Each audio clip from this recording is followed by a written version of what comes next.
कबीर के सुमिरन कौवन की कुछ साखियाँ देखते हैं।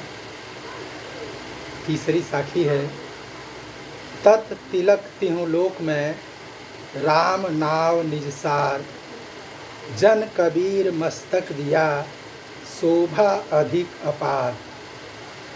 तत् तिलक, तिलक तत्व तिहु लोक में, तीनों लोकों में, राम नाम, राम का नाम ही है। निज सार, अपनी खुद की निगाह में भी कबीर खुद के लिए राम का नाम सार तत्व है।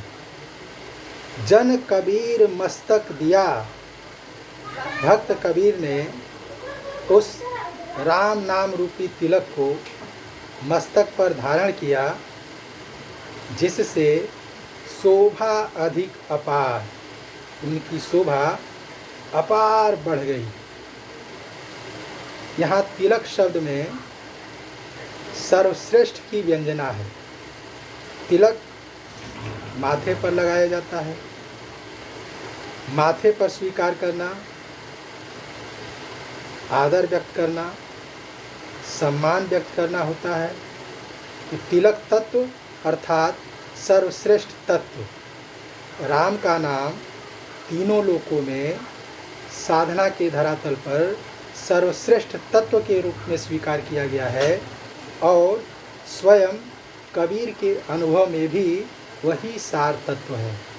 इसलिए कबीर ने राम नाम को सिर माथे पर स्वीकार किया है, जिससे उनकी शोभा अत्यंत बढ़ गई है, उनका महत्व बढ़ गया है। जैसे तिलक माथे पर लगाने से माथे की शोभा बढ़ जाती है, वैसे ही राम का नाम सिर पर स्वीकार करने से, माथे लगाने से, सर्वश्रेष्ठ तत्व के रूप में स्वीकार करने से साधक भक्त का महत्व बढ़ जाता है।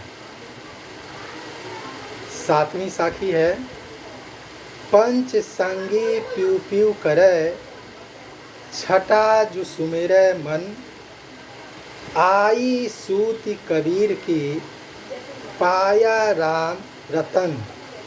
यह सुंदर रूपक है। पंच संगी प्यू प्यू करे, पंच संगी अर्थात पांचों ज्ञानेंद्रियां, आँख, कान, नाक, जिह्वा और त्वचा प्यू प्यू करे, प्रिय प्रिय की पुकार करती हैं। वैसे ही जैसे पपीहा प्यू प्यू की पुकार करता रहता है, वैसे ही ये पांचों ज्ञानेंद्रियां प्रिय प्रिय की पुकार लगा रही हैं। छठा जो सुमिरै मन, और छठवां जो बाह्य इंद्रिय है, जो छठी इंद्रिय मन है, वह राम का नाम स्मरण करती है। आई सूति कबीर की, और ऐसा करने से कबीर के लिए स्वाति का नक्षत्र आ गया है। कबीर रूपी सीपी में स्वाति की बूंदें पड़ गई हैं, जिससे पाया राम रतन, कबीर ने राम रूपी रत्न अर्थात मोती को प्राप्त कर लिया है। पंच संगी प्यू प्यू करे, पांचों ज्ञानेंद्रियां लगातार प्रिय प्रिय की पुकार कर रही हैं और मन भी निरंतर राम का स्मरण कर रहा है। इसलिए राम रूपी सीपी को, कबीर रूपी सीपी को, भक्त कबीर को राम रूपी मोती की प्राप्ति हो गई है। तीसरी जो साखी है, तू तू करता तू भया, मुझ में रही न हूँ, वारी फेरी बली गई, जित देखो तित तुम।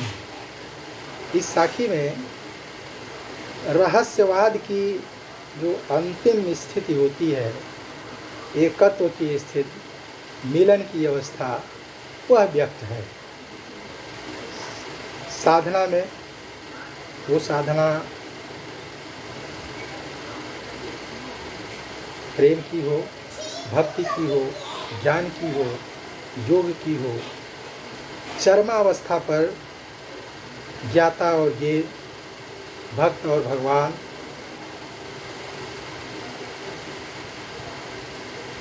में कोई अंतर नहीं रह जाता है। उसी अभिन्न अवस्था की चर्चा करते हुए कबीर कहते हैं कि तू करता तू भया, तू ही हो, तुम ही हो। तुम्हारी पुकार करते करते, तुम्हारा रट लगाते लगाते मैं तुम ही हो गया।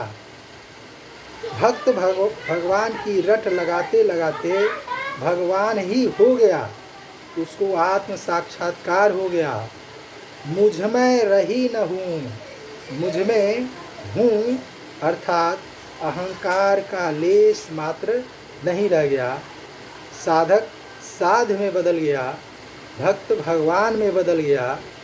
वारी फेरी बली गई, वारी फेरी बार बार की फेरी लगाना, बार बार का सांसारिक आवागमन बली गई, विनष्ट हो गया। बारी फेरी बली गई, बार बार की जो फेरी थी वह जल गई। जित देखो तित तुम, अब हमारी अवस्था ऐसी है, कबीर की स्थिति ऐसी है कि जिधर भी देखते हैं उधर उन्हें राम ही राम दिखाई पड़ते हैं। मैंने पहले ही कहा है कि चरमावस्था में वो भक्ति हो, प्रेम हो, योग हो, ज्ञान हो, साधक और साध्य के बीच कोई भेद रह नहीं जाता है। पद्मावत में विरह की चरम अवस्था में रत्नसेन को हर जगह पद्मावती ही नजर आती है। सूर की गोपियां ले दही कहने की जगह ले कृष्ण कहने लगती हैं। विरह की अवस्था में राम को हिरणी के नेत्र सीता जैसे लगते हैं और हंस की गति सीता की गति ऐसी लगने लगती है। तो विरह, प्रेम, ज्ञान, योग की चरमावस्था में साधक और साध्य के बीच एकत्व की स्थिति होती है। उसी का वर्णन इस साखी में है। छठा 16वीं साखी। केशव कही कही कूकिए, ना सोइये असरार, रात दिवस कह कूकणय, कबहू लगे पुकार। कबीर कहते हैं कि केशव कही कही कूकिए, केशव केशव की लगातार आर्त पुकार करते रहिए। ना सोइये असरार, लगातार निरंतर हठपूर्वक सोइए मत। रात दिवस कह कूकणय, यह रात दिन की आपकी पुकार कबहू लगे पुकार। रात दिन का ये कूकना, ये आपकी आर्त पुकार कभी ईश्वर के लिए पुकार जैसी हो जाएगी। यहाँ पुकार शब्द में व्यंजना है, वो यह कि जब कचहरियों में मुकदमे की पेशी होती है तो पेशकार जिसका मुकदमा होता है उसका नाम लेता है कि अगर वो उपस्थित हों तो आ जाएं। कबीर कहते हैं कि रात दिन की बराबर ईश्वर की स्मरण करने से, ईश्वर को पुकारते रहने से कभी भी उनके लिए बुलावा आ सकता है, राम की निकटता उनको कभी भी प्राप्त हो सकती है।